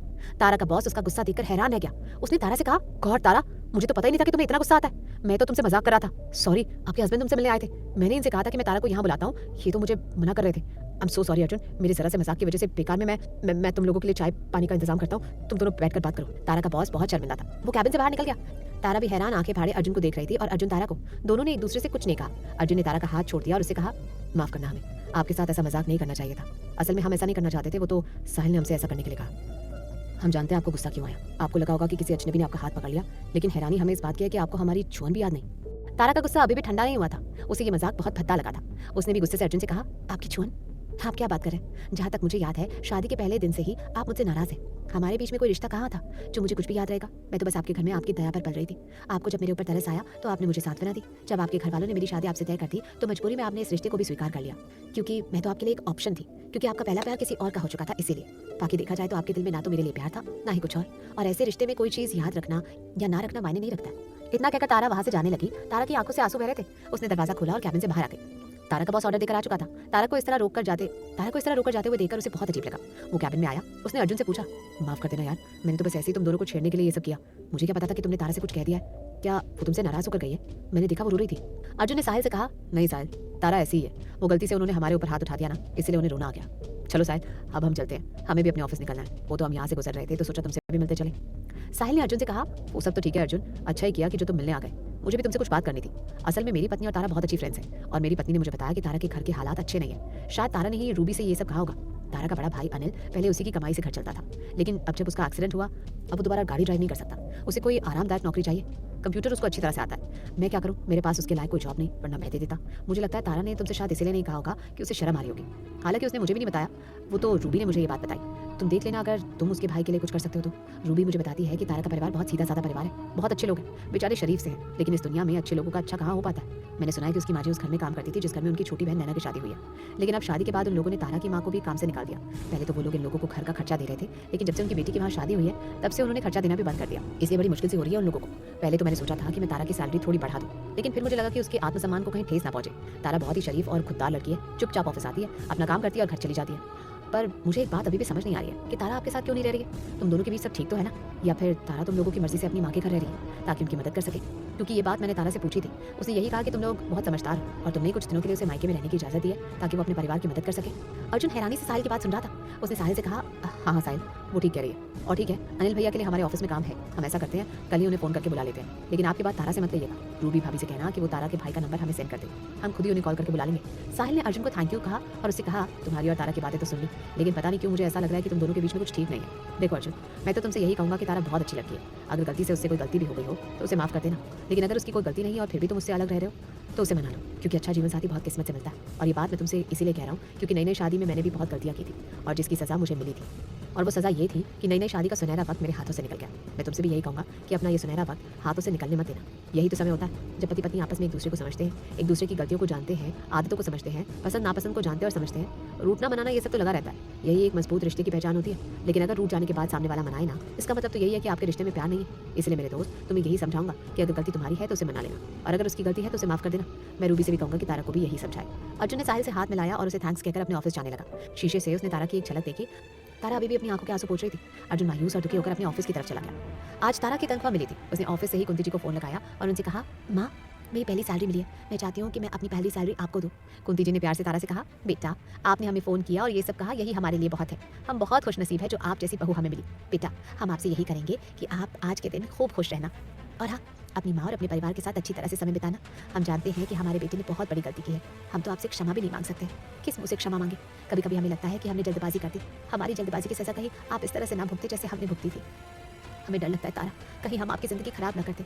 इसलिए बेटा, हम अर्जुन से बात करेंगे। जो गलती बाबूजी ने की थी, ये गलती हम नहीं करेंगे। अभी आप जवान हैं, आपके सामने आपकी पूरी ज़िंदगी पड़ी है। अगर अर्जुन आपके साथ नहीं रहना चाहते तो हम उनसे यही कहेंगे कि वो आपको तलाक दे दें ताकि आप अपनी नई ज़िंदगी शुरू कर सकें। कुंती जी के मुझसे ये सुनकर तारा हैरान रह गई। एक बार फिर उसकी आंखों से आंसू बहने लगे। उसने भरे गले से कुंती जी से कहा, आपको जो ठीक लगे आप वही करिएगा माँ।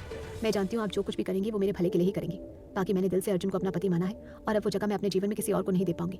अर्जुन मेरे साथ रहे या ना रहे, मेरे लिए पति वही है और मैं सारी जिंदगी उन्हीं के नाम पर काटूंगी। कोई दूसरा मेरी जिंदगी में कभी नहीं आएगा। लेकिन मैं आपको ऐसा करने से मना इसीलिए नहीं करूंगी क्योंकि मैं जानती हूँ आपको भी अपने घर के लिए एक बहू चाहिए जो आपके साथ रहे, आपका ख्याल रखे। और जब अर्जुन ही मेरे साथ कोई रिश्ता नहीं रखना चाहते तो आप क्या करेंगी? आपको जो ठीक लगे माँ आप वही करना। इतना कहकर तारा ने फोन रख दिया और फूट फूट कर रोने लगी। इधर कुंती जी भी बहुत परेशान हो गई थी। तारा से बात करने के बाद वो खुद भी अपने आप को संभाल नहीं सकी और फूट फूट कर रोने लगी। नैना काफी दिनों से अपनी माँ को याद कर रही थी। उन्होंने प्रियांश से कहा कि आज उन्हें अपनी माँ के घर जाना है। प्रियांश ने नैना से कहा, तुम ड्राइवर लेकर चली जाओ, मैं तुम्हारे साथ नहीं जा पाऊंगा, मुझे ऑफिस में काम है। नैना ने प्रियांश से कहा, तो ठीक है प्रियांश, अगर तुम मेरे साथ नहीं चलना चाहते हो तो फिर देख लेना, आगे तुम्हें भी मुझसे बहुत काम पड़ेगा। नैना की धमकी सुनकर प्रियांश ने गुस्से से नैना से कहा, तुम हमेशा तलवार लेकर क्यों खड़ी रहती हो कि जैसे मैं कुछ कहूँ और तुम मुझे घायल कर दो। सचमुच नैना, मुझे ऑफिस में जरूरी काम है, क्या तुम अकेले नहीं जा सकती हो? नैना ने एक बार फिर अपनी आंखें तर्रेते हुए प्रियांश से कहा, ठीक है, तुम्हें जो ठीक लगे वो तुम करो, आगे से मुझे जो ठीक लगेगा मैं भी वही करूंगी। एक बार फिर नैना की धमकी सुनकर प्रियांश ने नैना से कहा, ठीक है बाबा चलता हूँ, बताओ कब चलना है। नैना ने मुस्कुराते हुए कहा, ये हुई ना अच्छे पतियों वाली बात, चलो अभी चलना है। और हाँ, वहाँ पर सबके साथ ठीक से पेश आना, सबको ऐसा लगना चाहिए जैसे तुम मुझे बहुत प्यार करते हो। प्रियांश ने नैना को देखते हुए कहा, मुझसे झूठा दिखावा नहीं होगा, जब मैं तुम्हें प्यार करता ही नहीं हूँ तो ऐसे झूठ दिखावा क्यों करूँ? नैना ने एक बार फिर प्रियांश से कहा, ठीक है, फिर मैं भी यही करूँगी। जब भी आपकी माँ मुझे तुम्हारे किसी रिश्तेदार के घर लेकर जाएंगी तो मैं भी बिल्कुल उसी तरह से उनसे पेश आऊंगी जैसे तुम मेरी माँ और मेरे घर वालों से पेश आओगे।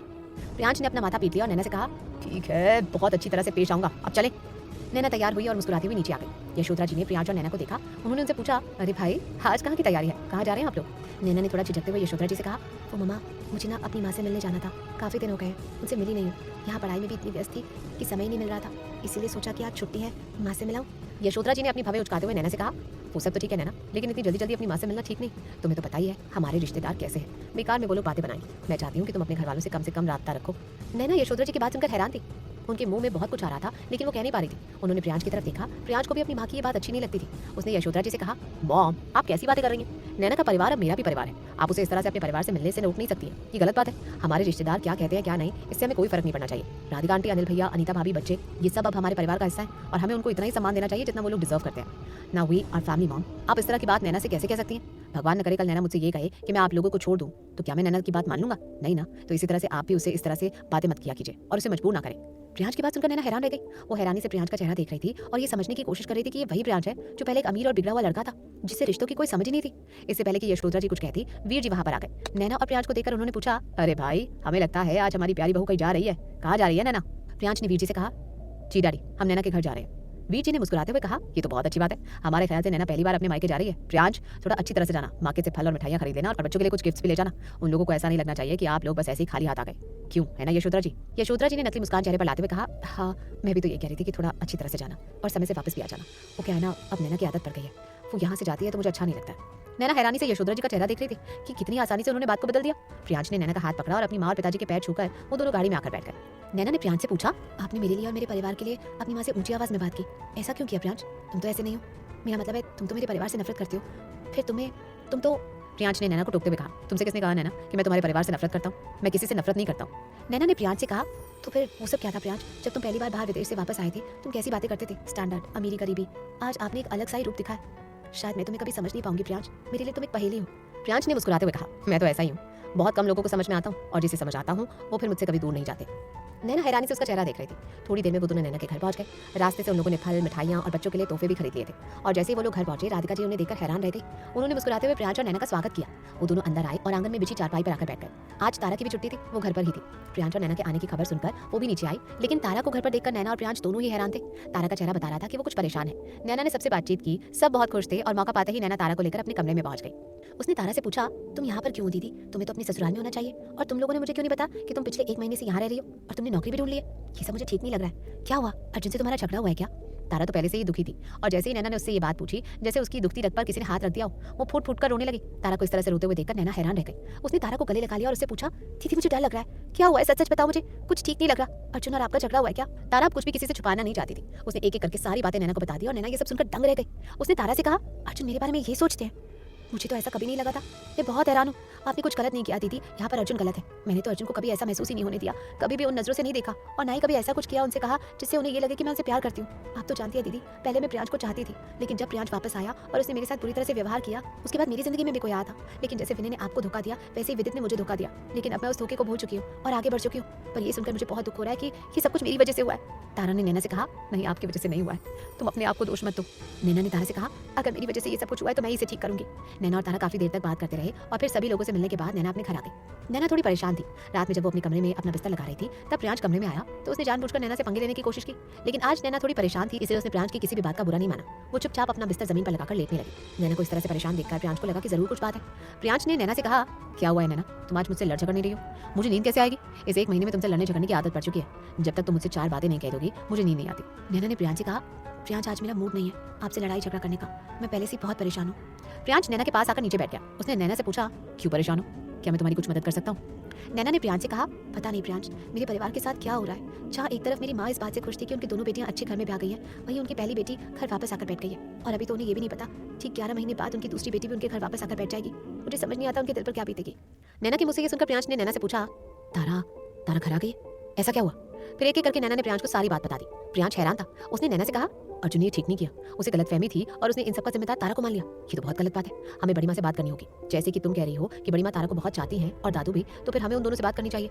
एक काम करते हैं, कल तुम माँ से छूट कह देना कि तुम्हें कल कॉलेज में देर लगेगी और मैं भी माँ से बहाना बना दूंगा कि मुझे ऑफिस में बहुत काम है, मैं देर से आऊंगा। कल दोपहर में जब अर्जुन ऑफिस में होगा तब हम दोनों बड़ी माँ को और दादू से मिलने जाएंगे और उन लोगों से बात करेंगे।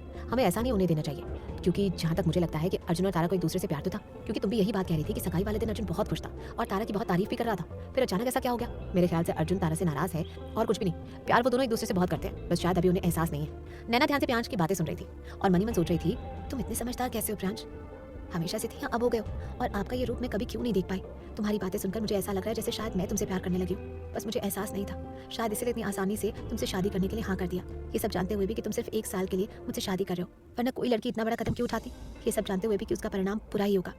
नैना मनी मन प्रियांश के बारे में सोच रही थी और यहाँ प्रियांश बस बोले जा रहा था, बिना ये जाने कि नैना उसकी बातें सुन भी नहीं रही थी। फिर अचानक प्रियांश की नजर नैना पर पड़ी। नैना एकटक प्रियांश को देखे जा रही थी। प्रियांश चुप हो गया और नैना को देखने लगा। नैना अभी भी उसे देख रही थी। प्रियांश ने अपने दोनों हाथों से नैना के दोनों कंधों को झकझोरते हुए कहा, कहाँ खो गई झांसी की रानी, कुछ होश भी है? मैं तुमसे बात कर रहा हूँ, तुम मुझे ऐसे घूर रही हो जैसे मुझसे प्यार हो गया हो। अब ये मत कहना नैना कि तुम्हें मुझसे प्यार हो गया, क्योंकि इतना बड़ा झूठ मैं बर्दाश्त नहीं कर पाऊंगा। इतना कहकर प्रियांश जोर जोर से हंसने लगा।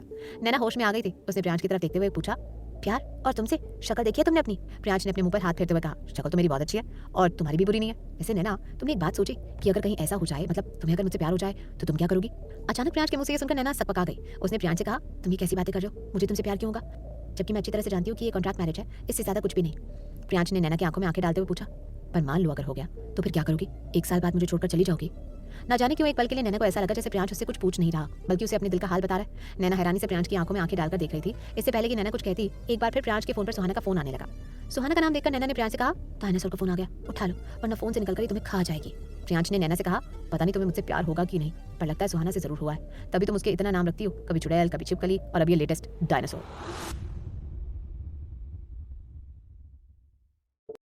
सुहाना का फोन आते ही प्रियांश उठकर बालकनी में चला गया। प्रियांश ने फोन उठाकर सुहाना से हेलो कहा। वो पहले से ही हंस रहा था, इसलिए उसकी आवाज में थोड़ी हंसी थी। सुहाना ने प्रियांश से कहा, क्या बात है, बहुत खुश नजर आ रहे हो, लगता है अपनी शादीशुदा जिंदगी में बहुत खुशियां मिल रही है तुम्हें। सुहाना का ताना सुनकर प्रियांश ने उससे पूछा, क्या हुआ सुहाना, तुमने फोन इसलिए किया है कि मैं अपनी शादीशुदा जिंदगी में खुश हूं या परेशान, या अपना हालचाल बताने के लिए और मेरा हालचाल लेने के लिए?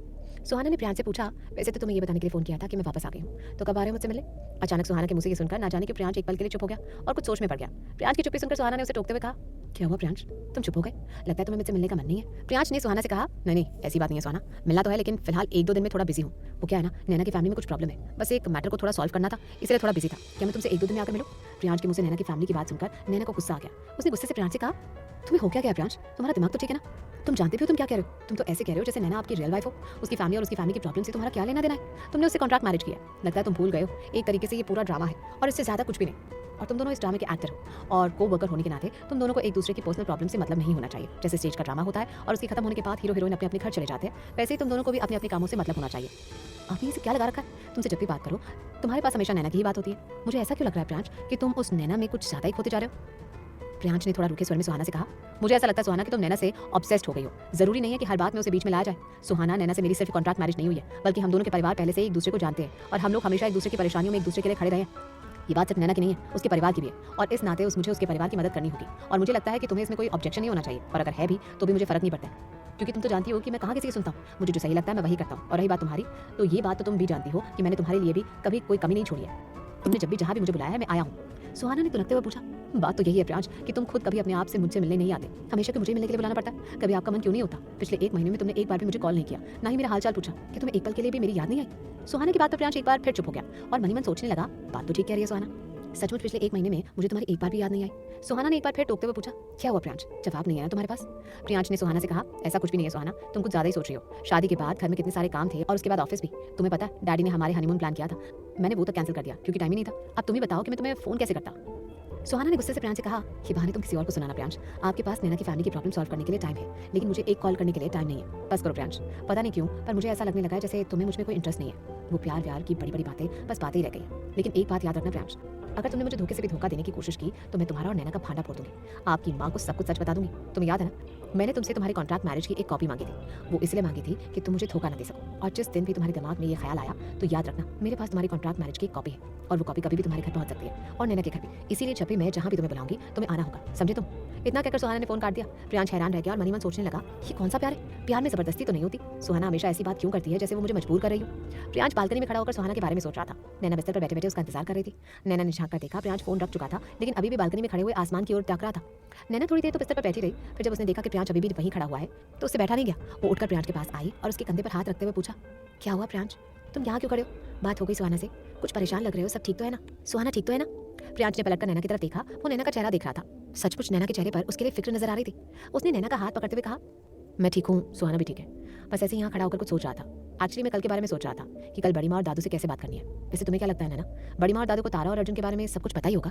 नैना ने प्रियांश से कहा, सब कुछ पता ही होगा। शादी होते ही अगर लड़की मायके चली जाए और वहीं बैठकर नौकरी करे तो किसको पता नहीं होगा? मुझे तो लगता है माँ और भाभी को भी सब कुछ पता है, लेकिन वो लोग अनजान बनने का नाटक कर रही हैं ताकि तारा को ये भ्रम रहे कि माँ और भाभी उसके बारे में कुछ नहीं जानती है। और ऐसा मैं इसलिए कह रही हूँ क्योंकि भाभी ने रसोई में आज मुझसे कहा था कि मैं तारा को कहीं घूमने ले जाऊँ। वो थोड़ी परेशान है।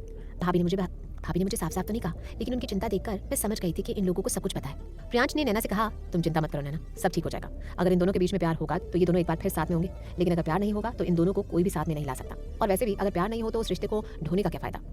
शायद ये अंतिम लाइन प्रियांश ने अपने लिए भी कही थी। शायद वो अपने और सुहाना के रिश्ते के बारे में बात कर रहा था। अगले दिन सुबह सुबह नैना तैयार होकर कॉलेज के लिए निकलने लगी। जाते हुए उसने यशोधरा जी से कहा, मॉम मैं आज थोड़ा लेट आऊंगी, कॉलेज में एक्स्ट्रा क्लासेस है, आप चिंता मत करिएगा।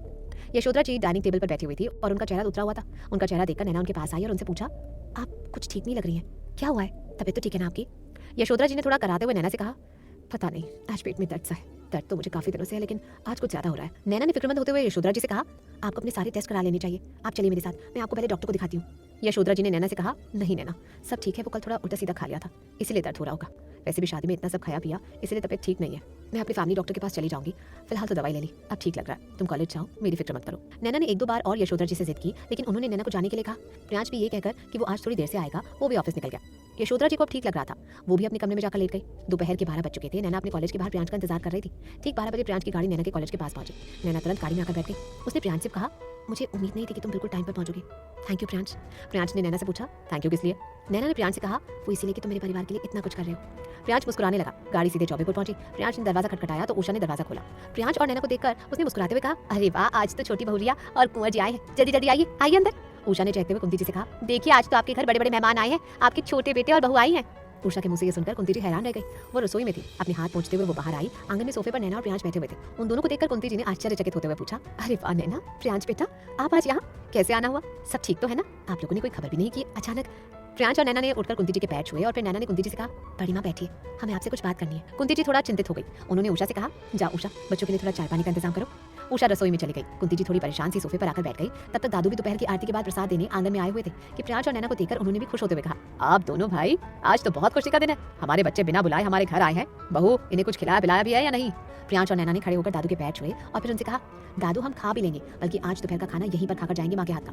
प्रियांश ने कुंती जी से कहा, डैडी ने हमें बताया था कि आप बहुत स्वादिष्ट खाना बनाती हैं। प्रियांश के मुंह से ये सुनकर कुंती जी ने हैरान होते हुए पूछा, क्या वो हमारे बारे में बात करते थे? प्रियांश ने मुस्कुराते हुए कहा, बड़ी माँ, हमारी शादी के बाद डैडी आपके बारे में और दादू के बारे में बहुत बातें करते हैं। डैडी ने बताया था कि आप बहुत अच्छा खाना पकाती हैं। माँ, आप मुझे अपने हाथ से बनाकर खिलाएंगी ना? प्रियांश का इतना स्नेह देखकर कुंती जी की आंखें भर आई। उन्होंने उसके सिर पर हाथ फेरते हुए कहा, आप कितने प्यारे हो बेटा, हमें तो पता ही नहीं था कि हमारा छोटा बेटा इतना समझदार है, इतना स्नेह है उसके अंदर। हाँ बेटा, हम आपको जरूर खाना बनाकर खिलाएंगे, बल्कि खाना तो तैयार है, बस गरम गरम रोटियां उतारनी है। आप लोग बातें करिए, हम खाना बनाते हैं। नैना ने कुंती जी का हाथ पकड़कर उनसे कहा, माँ बैठिए, बात तो आपसे भी करनी है, बहुत जरूरी बात है। नैना के मुझसे ये सुनकर कुंती जी और दादू वहीं बैठ गए। उन दोनों ने अर्जुन और तारा के बारे में सारी बातें कुंती जी और बाबूजी से कही। बाबूजी और कुंती जी आंखें झुकाकर बैठ गए। नैना और प्रियांश एक दूसरे का चेहरा देखने लगे। नैना और प्रियांश ने अर्जुन और तारा के बारे में सारी बातें कुंती जी और बाबूजी से कही। बाबूजी और कुंती जी आंखें झुकाकर बैठ गए। नैना और प्रियांश एक दूसरे का चेहरा देखने लगे। खामोशी को तोड़ते हुए कुंती जी ने प्रियांश से कहा, हम जानते हैं बेटा, सब कुछ जानते हैं। हमें लगता है हमने जल्दबाजी कर दी, लेकिन हमारा यकीन मानिए, हमने तारा और अर्जुन को पूरा समय दिया था। उन दोनों से बार बार पूछा था कि क्या वो दोनों इस रिश्ते के लिए तैयार हैं, और दोनों ने ही खुशी से हाँ कहा था। हमें नहीं मालूम कि अब ऐसा क्या हुआ कि अर्जुन और तारा के बीच में इतने मतभेद हो गए। हम बहुत परेशान हैं, हमें कुछ समझ नहीं आ रहा है। ऐसा लग रहा है जैसे बात कुछ भी नहीं है और जबरदस्ती की बात बन गई है। नैना और प्रियांश ने कुंती जी और दादाजी से कहा, हमें भी ऐसा ही कुछ लग रहा है। हमें लगता है कि यहाँ पर अर्जुन का ईगो आड़े आ रहा है। उसे ऐसा लगता है कि तारा ने जबरदस्ती नैना से अर्जुन को दूर किया, लेकिन ये गलत है। हालांकि हमें ऐसा लगता है कि अर्जुन तारा से प्यार करता है, लेकिन शायद बस इसीलिए हर्ट हुआ है कि तारा ने उसे पहले क्यों नहीं बताया कि नैना उसकी अपनी बहन है। हमें उन दोनों के बीच से सारी गलतफहमियां दूर करनी होगी। तारा अर्जुन से इसलिए हर्ट है क्योंकि शादी हो जाने के बाद भी अर्जुन ने ये कहा कि वो नैना को चाहता था। अब उन दोनों को मिलाने का काम हमें करना होगा। कुंती जी ने प्रियांश से पूछा, लेकिन ये कैसे होगा प्रियांश? प्रियांश ने कुंती जी से कहा, आपको और हमें मिलकर कुछ ना कुछ करना होगा। माँ, मुझे भूख लग रही है, पहले आप जल्दी से मुझे खाना खिला दीजिए, उसके बाद हम आगे की प्लानिंग करेंगे। कुंती जी मुस्कुरा कर उठ गई। नैना भी उनके साथ रसोई में चली गई और फिर थोड़ी ही देर बाद आंगन में खाना परोस दिया गया।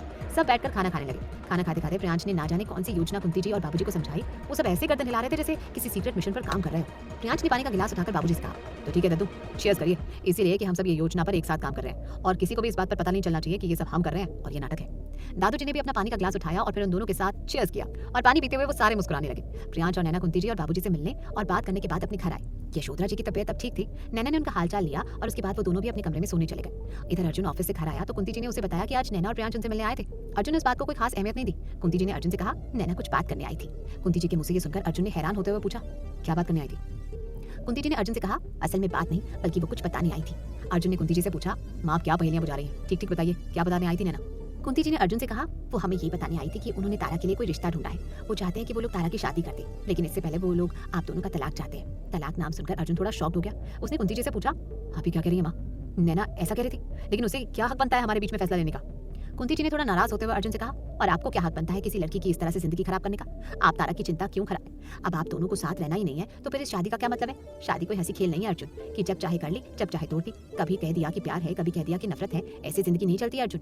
जिंदगी को चलाने के लिए बहुत कुछ भूलना, बहुत कुछ माफ करना होता है, लेकिन हमें ऐसा लगता है कि आप दोनों ही अजीब पचड़े में पड़े हुए हैं। खैर, अब इन सब बातों को करने का कोई फायदा नहीं है, क्योंकि हम लोग पहले से ही ये सब बारे में काफी बातें कर चुके हैं और हमें ऐसा लगता है कि आपको फर्क नहीं पड़ता कि तारा कहाँ रह रही है, क्या कर रही है। अगर फर्क पड़ रहा होता तो आप कब का उसे ले आते। आपको तो हमारी इज्जत का भी ख्याल नहीं और ना ही तारा के परिवार की इज्जत का ख्याल है। पड़ोसी समाज कितनी बातें बना रहे होंगे कि शादी के तुरंत बाद ही लड़की मायके आकर क्यों बैठ गई, और हमारे यहाँ के लोग भी यही कह रहे होंगे कि शादी के तुरंत बाद ही बहू मायके क्यों चली गई। लेकिन आप दोनों को ही क्या फर्क पड़ता है? आप दोनों के लिए आप लोगों का अभिमान सबसे ज्यादा बढ़कर है। तो ठीक है, हमारे पास बस एक ही सुझाव है कि आप दोनों खुशी खुशी एक दूसरे से अलग हो जाइए। कोई जरूरत नहीं है इस बेमतलब रिश्ते को ढूंढने की।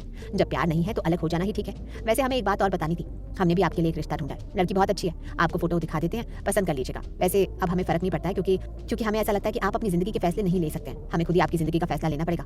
और ये आपके दादू ने लड़की पसंद की है और उन्होंने सख्त लहजे में कहा है कि हम आपको बता दें कि अगली पूर्णमासी को आप दोनों की शादी है। हमें नहीं पता कि आप इस लड़की के साथ भी रहना पसंद करेंगे या नहीं, पर ये लड़की बेचारी मजबूर है। उसकी घरवाले बस शादी करना चाहते हैं। हमें भी लगा कि ठीक है, एक लड़की हमारे घर आ जाएगी और आपका क्या है, साथ रहते रहते आपको उससे प्यार हो ही जाएगा, और नहीं भी हुआ तो क्या फर्क पड़ता है। आपको खुद ही नहीं पता कि आप किसे प्यार करते हैं और किसे नहीं। कभी आपको लगता है कि आप नैना से प्यार करते हैं, कभी आपको लगता है कि आप तारा से प्यार करते हैं, और कभी आपको लगता है कि आप किसी से प्यार ही नहीं करते। जब आप खुद ही इतने कंफ्यूज हैं तो आपको ये कंफ्यूजन कोई दूर नहीं कर सकता है अर्जुन। भलाई इसी में है कि आप किसी के साथ अपनी जिंदगी बिता दें। उस लड़की को कोई फर्क नहीं पड़ेगा कि आप उसे प्यार करते हैं या नहीं। वो बहुत सीधी सादी है और वो ठिकाना हम उसे दे देंगे।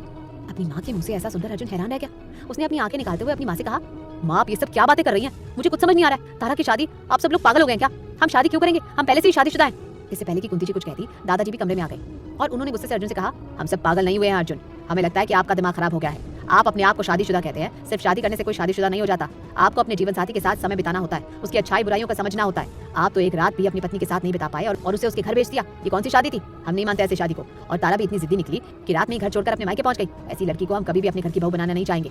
हमने बहुत बड़ी गलती की जो हमने तारा जैसी लड़की को आपके लिए चुना। गलती आपकी भी है और गलती तारा की भी है, लेकिन अब उस गलती को सुधारने का वक्त आ गया है। गलती हमने भी की जो जल्दबाजी में आप दोनों का रिश्ता तय कर दिया। तारा आपके लिए बनी ही नहीं थी। पता नहीं क्यों हमें तारा में अच्छाइयां दिखने लगी थी, लेकिन देखा जाए तो वो बहुत खराब निकली। एक रात भी अपने पति के साथ नहीं बिता पाई और घर छोड़कर चली गई। ऐसी लड़की हमारे घर की बहू नहीं बन सकती है।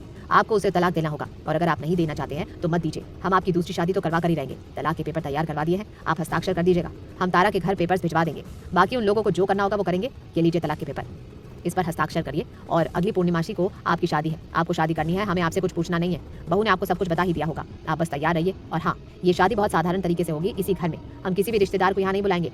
शादी में बस कुछ घर के लोग ही होंगे। अर्जुन ने आंखों में आंसू लाते हुए दादाजी से कहा, लेकिन दादू ये सब तो गलत है। आप और माँ हमारे जीवन का फैसला कैसे ले सकते हैं? दादू ने गुस्से से अपनी छड़ी दीवार पर मारते हुए कहा, बकवास बंद करिए अपनी। आपकी जिंदगी कौन सी जिंदगी? वही जिंदगी जिसको आप बर्बाद कर रहे हैं। जब बच्चों को अकल नहीं होती तब माँ बाप को उनका फैसला लेना होता है, और आप वैसे ही बच्चे हैं जिन्हें जरा भी अकल नहीं है। और आप जैसे बच्चों के जीवन के फैसले आपके माँ बाप को ही लेने पड़ेंगे। आपको हम बहुत समझदार समझते थे अर्जुन, लेकिन आप तो निहायत ही गधे निकले। अब आप चुप रहिए, हमें आपके मुंह से कुछ नहीं सुनना, और आप हमारा गुस्सा तो जानते ही हैं। इसलिए अगली पूर्णमासी को तैयार रहिएगा। आपकी शादी है, खुशी से सही या दुखी से सही, शादी तो आपको करनी होगी। इसके अलावा आपके पास और कोई चारा नहीं है। और हाँ, अगर आपने शादी से भागने की कोशिश की तो आप हमारा मरा हुआ मुंह देखेंगे। इतना कहकर बाबूजी गुस्से से अपने कमरे में चले गए। कुंती जी ने तलाक के पेपर अर्जुन के बिस्तर पर रख दिए। उन्होंने अर्जुन से कहा, हस्ताक्षर कर दीजिएगा अर्जुन, सुबह हमें ये पेपर तारा के घर पहुंचाने हैं। कुंती जी के कमरे से निकलने के बाद अर्जुन बिस्तर पर ढह गया। तलाक के पेपर्स को वो घूर घूर कर देख रहा था कि अचानक ही उसका हाथ अपने फोन पर गया। उसने तारा का नंबर डायल करना चाहा। काफी देर तक वो नंबर को देखता रहा और फिर उसने फोन बंद करके दोबारा बिस्तर पर रख दिया और आंखों पर हाथ रखकर बैठ गया और कुछ सोचने लगा। कुंती जी और बाबूजी अपने कमरे में आए और दोनों मुस्कुराने लगे। कुंती जी ने बाबूजी से पूछा, आपको क्या लगता है बाबूजी, हमारा ये नाटक सफल हो पाएगा? बाबूजी ने कुंती जी से कहा, लगता तो है कुछ बात बनेगी। ऐसा करते हैं, प्रियांश को फोन लगाकर बताते हैं। उन्होंने तुरंत प्रियांश को फोन लगाया। प्रियांश और नैना अपने कमरे में बैठे हुए थे। दद्दू जी का फोन देखकर प्रियांश ने मुस्कुराते हुए कहा, नैना जल्दी इधर आओ, दादू का फोन आया। नैना ने प्रियांश से कहा, जल्दी से स्पीकर पर डालो, मुझे भी सुनना है। प्रियांश ने स्पीकर पर फोन लिया और दादू से पूछा, नमस्ते दादू, तो फिर बताइए क्या हुआ हमारे मिशन का? वहां से दादू और कुंती जी की खनकती हुई आवाज आई। उन्होंने प्रियांश से कहा, हमने अटैक कर दिया है और हमारा दुश्मन घायल भी हुआ है। प्रियांश ने जोर से हंसते हुए कहा, अरे वाह दादू, मजा आ गया। क्या कहा आपने, वो भी तो बताइए। फिर दादू और कुंती जी ने सारी बातें प्रियांश और नैना को बताई। प्रियांश और नैना ताली बजाकर खुश हो रहे थे। उन्होंने दादू से पूछा, तो आपको क्या लगता है बात बनेगी? कुंती जी ने दादू से कहा, कुंती जी और दादू ने कहा, लगता तो है कि हमारी योजना काम करेगी, लेकिन हमें लगता है कि अब हमें इसमें कुछ और लोगों को भी शामिल करना होगा। नैना, तुम अपने घर वालों को ये सब कुछ बता देना। तारा को छोड़कर सबको ये सारा सब कुछ बताना पड़ेगा, तभी सब कुछ ठीक हो पाएगा। नैना ने कुंती जी से कहा, ठीक है बड़ी माँ, मैं कल ही जब तारा ऑफिस गई होगी तब घर जाऊंगी और भाभी, माँ और भैया को ये सारी बातें बता दूंगी। आप चिंता मत करिए। लेकिन आपने जिस लड़की की बात की है वो लड़की कहाँ से आएगी? मेरा कहने का मतलब है, क्या सचमुच कोई ऐसी लड़की है जो ड्रामा करने के लिए तैयार होगी? कुंती जी ने चिंतित होकर नैना से कहा, फिलहाल तो नहीं है, और हमने तो बढ़ चढ़कर अर्जुन को उसकी फोटो भी दिखाई। और सच बताएं, अच्छा ही हुआ अर्जुन ने उस वक्त फोटो नहीं देखी, क्योंकि वो फोटो तो तारा की ही थी। हम तो उल्टी फोटो लेकर खड़े हुए थे और बड़े ही ताव में उससे कह रहे थे कि ये देखो लड़की बड़ी खूबसूरत है, अगर अर्जुन देख लेता तो क्या होता? प्रियांश और नैना ने हंसते हुए कहा, माँ अभी ना, अच्छा इसका मतलब आपके पास कोई लड़की नहीं है? कुंती जी ने चिंतित होते हुए कहा, हाँ बेटा, फिलहाल तो कोई भी नहीं है, अब आप ही कुछ इंतजाम कीजिए। प्रियांश ने कुछ सोचते हुए पूछा, अच्छा बड़ी माँ, वो आपके यहाँ जो काम करती है उषा, हाँ वो कैसी रहेगी? कुंती जी ने हैरान होते हुए पूछा, किस लिए कैसी रहेगी? प्रियांश ने कुंती जी से कहा, अरे माँ, हमारे नाटक के लिए, वैसे भी हमें कौन सा उनका मुंह दिखाना है, घूंघट ओढ़े रहेगी।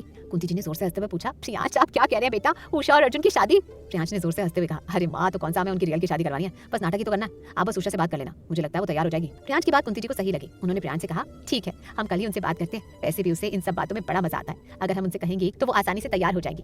वो हमारे घर की सबसे वफादार है, बहुत समय से हमारे साथ है। उन्हें भी बहुत दुख हुआ था जब ये पता चला कि तारा अपने घर जाकर रहने लगी है। ये आपने अच्छा उपाय बताया, हम कल ही उषा से बात करते हैं। नैना और प्रियांश खुश हो गए और उन्होंने फोन रख दिया। नैना इतनी एक्साइटेड थी, उसने खुश होते हुए प्रियांश के गाल को चूमते हुए उसे थैंक्स कहा और वो उसके गले लग गई। नैना चहक रही थी और प्रियांश हैरानी से नैना को देख रहा।